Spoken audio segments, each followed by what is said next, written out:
بنیادی طور پہ یہ چیز سمجھ لی جائے کہ روزہ صرف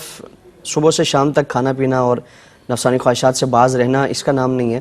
بلکہ مکمل آداب کے ساتھ اگر اس کو رکھا جائے گا تو اس کی جو برکات ہے اس کا حصول ممکن ہو سکے گا۔ اگر اس کی برکات، اس کے جو آداب ہے اس کو ملوز خاطر نہ رکھا گیا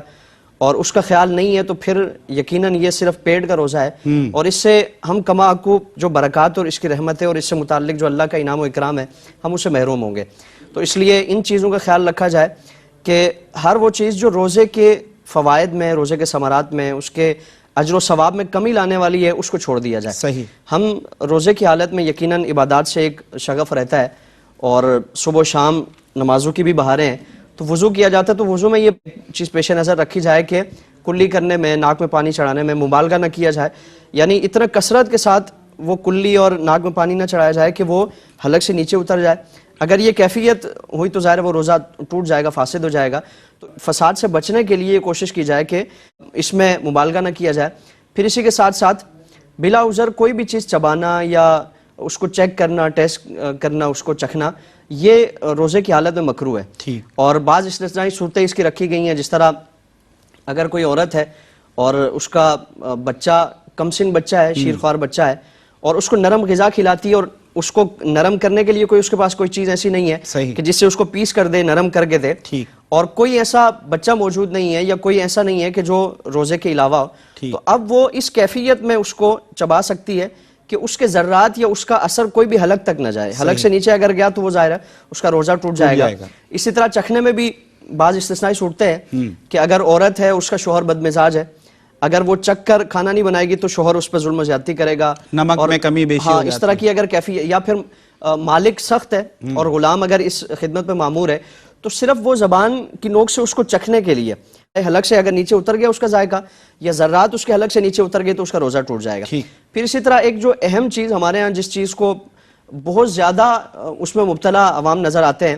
کہ روزہ تو ہے، سحری بھی کھائی تھی، شام کو افطاری کی تیاری بھی ہے، سارے معاملات کرنے ہیں، لیکن وہ زبان وہی سارے پرانے کاموں میں مصروف ہے، غیبت ہو رہی ہے، چغلیاں ہو رہی ہیں، جھوٹ ہو رہا ہے، اور بازار میں اگر دیکھیں تو ملاوٹ ہے، دیگر اس طرح کے فالتو جو گناہ کے کام ہیں جو روزے کے علاوہ بھی حرام ہے۔ صحیح۔ یعنی ہم یہ دیکھیں نا کہ کھانا پینا ہمارے لیے حلال ہے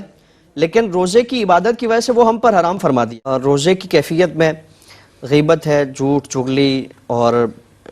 دیگر اس طرح کے جو گناہ کے کام ہیں، جس طرح آنکھ سے گناہ ہونا ہے یا کانوں کا گناہ ہے، یہ ساری چیزوں سے بچنا یہ روزے کے تقاضے ہیں۔ اگر روزہ بھی رکھا ہوا ہے، صبح سے کچھ کھایا پیا بھی نہیں ہے، لیکن وہ زبان، آنکھ، کان، ناک وغیرہ یہ ساری چیزیں ان گناہوں میں مصروف ہیں، تو پھر وہ صرف پیٹ کا ایک ہم نے اس کو یعنی کھانے پینے سے روکا ہوا ہے، فاقہ کیا ہوا ہے، ایک پریکٹس کی ہوئی ہے، روزے کی افادیت سے اور روزے کے جو اس کا اجر و ثواب اللہ نے رکھا ہے اس سے ہم محروم ہیں۔ آپ صلی اللہ علیہ وسلم نے انتہائی سرزنش فرمائی۔ حضور نے ایک دفعہ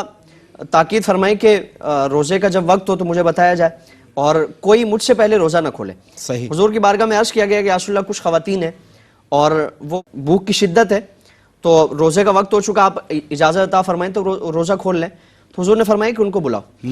اب وہ جب پیش کی گئی تو آپ صلی اللہ علیہ وسلم نے انتہائی جلال کا اظہار فرمایا، جو چیزیں حلال تھی اس سے تم نے اپنے آپ کو بچائے رکھا، یعنی کھانے پینے سے تم نے اپنے آپ کو بچائے رکھا، اور جو چیزیں روزے کے علاوہ بھی تم پر حرام تھی اس سے تم نے اپنے روزے کو توڑ دیا، روزے کے دوران بھی جاری رکھا، روزے کو جو اس کے تقاضے ہیں اس کو تم نے پامال کیا۔ یعنی تم غیبت کرتی رہی، تم چغلیاں کرتی رہی، تم اس طرح کے گناہ کے کام کرتی رہی، تو فرمایا کہ تم نے یہ ساری چیزیں تو پہلے کر لی ہیں، یعنی روزے کی افادیت سے تم محروم ہو چکی ہو۔ تو اسی لیے روزے کی کیفیت میں ہم تصور یہ کریں کہ یعنی ہمارے کسی بھی عضو سے کوئی بھی گناہ کا کام سرزد نہ ہو، کانوں سے ہم کوئی ایسی چیز نہ سنیں کہ جو اللہ کی ناراضگی کا سبب بنتی ہے، آنکھوں سے ہم کوئی ایسی چیز نہ دیکھیں جو اللہ رب العالمین کے قہر و غضب کو دعوت دینے والی ہے، اور اسی لیے آپ صلی اللہ علیہ وسلم نے فرمایا کہ جو روزہ رکھے اور گناہوں سے باز نہ آئے، فحش کلامی سے باز نہ آئے، تو اللہ تعالیٰ کو اس کے بھوکے پیاسے رہنے کی کوئی حاجت نہیں ہے۔ تو اس لیے ان ساری چیزوں کو ملوز خاطر رکھیں اور اس کیفیت میں اگر روزہ رکھیں گے، ایک مہینہ اس کیفیت میں گزار کے دیکھیں، اس کے فوائد و ثمرات اور روحانی جو اس کے اثرات مرتب ہوں گے اس کا الفاظ میں بیان کرنا، احاطہ کرنا اس کا نام۔